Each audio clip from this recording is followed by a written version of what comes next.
স্থানীয় নির্বাচনে বড় ধাক্কার পর ব্রিটিশ প্রধানমন্ত্রী কিয়ার স্টারমার নিজের নেতৃত্ব টিকিয়ে রাখতে নতুন পরিকল্পনা ঘোষণা করতে যাচ্ছেন।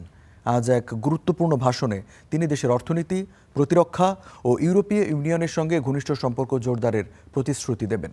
নির্বাচনে ভরাডুবির পর লেবার পার্টির ভেতরেই স্টারমারের পদত্যাগের দাবি জোরালো হয়েছে। ইতিমধ্যে ৩০ জনের বেশি লেবার এমপি প্রকাশ্যে নেতৃত্ব পরিবর্তনের আহ্বান জানিয়েছেন।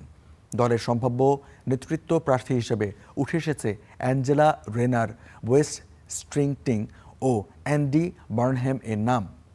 রেনার সতর্ক করে বলেছেন, সাধারণ মানুষের জীবনযাত্রার ব্যয় কমাতে দ্রুত পদক্ষেপ না নিলে এটি লেবারের শেষ সুযোগ হতে পারে। সাম্প্রতিক স্থানীয় নির্বাচনে লেবার পার্টি প্রায় ১,৫০০ কাউন্সিলর হারিয়েছে। একই সঙ্গে রিফর্ম ইউকে ও গ্রিন পার্টির উত্থানে দলের সমর্থন কমে গেছে।